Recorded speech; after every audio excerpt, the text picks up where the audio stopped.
If you are fortunate enough to have a job, but that job drives you crazy because it is mundane, boring, soul-destroying stuff, maybe you could try and put a positive spin on it by saying to yourself, no matter how bad this is, there is some poor bugger doing it worse.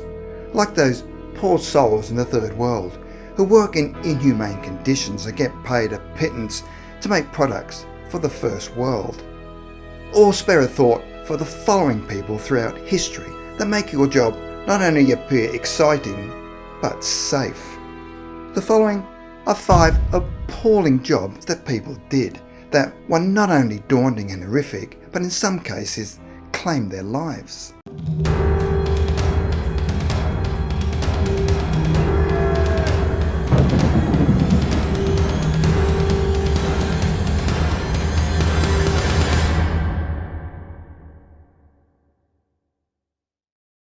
Number 5. Gong Farmer. The gong farmer had the job of cleaning out privies, long drops, outhouses, or anywhere that people needed to relieve themselves. The name was coined in Tudor England, but this occupation would have existed in one form or another in just about every civilization, wherever people resided. In Tudor England, although they were paid well, these employed at Hampton Court during the time of Queen Elizabeth I, for instance, were paid 6pence a day, which was a good wage for the period. However, the working life of a gong farmer was spent up to his knees, waist, or even neck in human excrement. Gong farmers usually employed young boys to lift the full buckets of excrement out of the pit and had to work in confined spaces. The work was back-breaking labour, and workers would sometimes be overcome by asphyxiation from the noxious fumes produced by human excrement, and some even died from the fumes.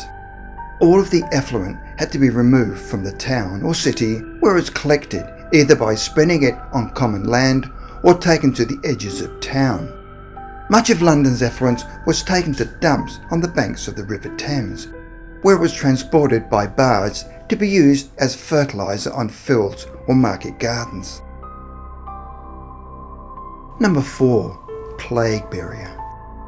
The Great Plague, the Black Death, the Black Plague, or simply the Plague, was one of the most devastating pandemics in human history, resulting in the deaths of an estimated 75 to 200 million people in Eurasia and peaking in Europe from 1347 to 1351. The plague decimated Europe.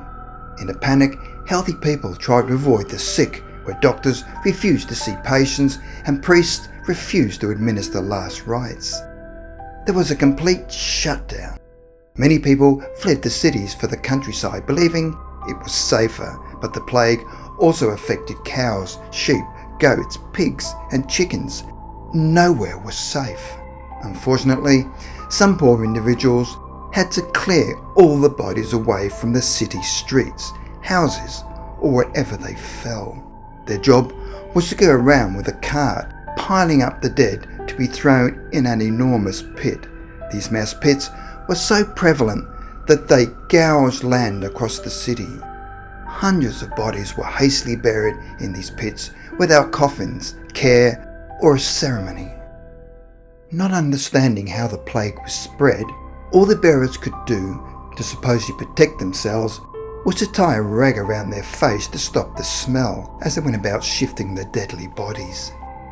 The long-term prospect of this job would have been pretty grim, because eventually the burier would become the buried. Number 3. Sin Eater. Traditionally performed in 19th century Europe, a sin eater was an outcast, poor and shunned by everyone for their profession, who was only sought out once a person had died. The person would consume a ritual meal in order to take on the sins of a person or household. It was a sin eater's job to absorb all the sins of a dead person in order to let them into heaven. When they were hired, a piece of food and bowl of drink were passed over the dead, absorbing their sins, which the sin eater then devoured. The general idea was that the sin would pass on to the social outcast and the dead could ascend freely. The food was believed to absorb the sins of a recently deceased person, thus absolving the soul of the person. Sin eaters, as consequences, carried the sins of all people whose sins they had eaten. Number 2. Whipping boy.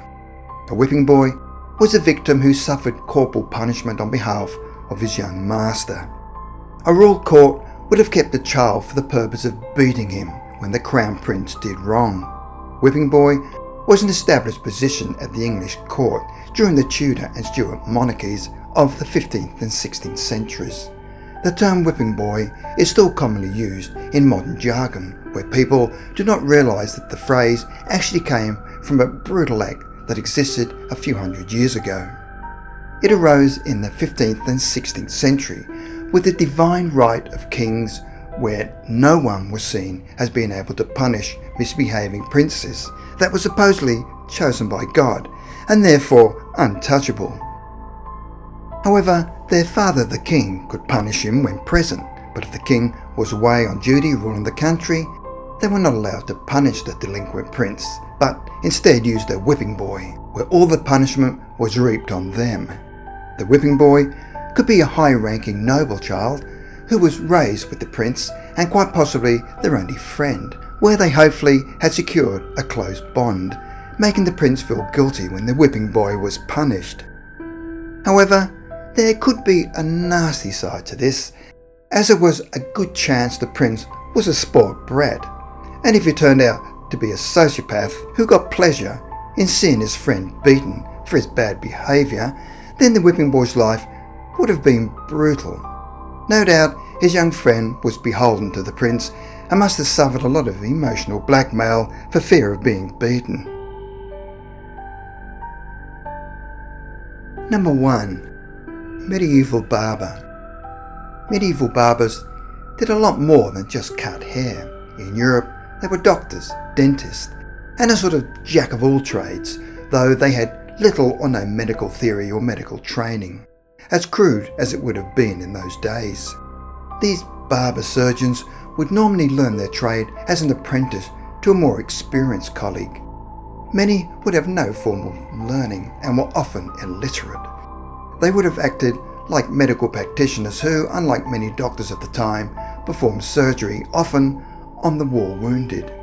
The red and white pole, which is still used to identify a barber shop, was originally intended to reflect the blood and napkins used to clean up during bloodletting. Dubbed the barber surgeon, they would have pulled rotten teeth, let blood, applied leeches and lanced boils. The main concern for the poor victim in the patient's chair was that there would have been no anaesthetic, no sterile instruments, and it is very unlikely they even washed their hands between clients or even after going to the toilet. Imagine the amount of screaming and agony as teeth were pulled out using pliers or gangrenous limbs were sawn off. Don't forget, other than completing all of the gruesome tasks, they still cut hair.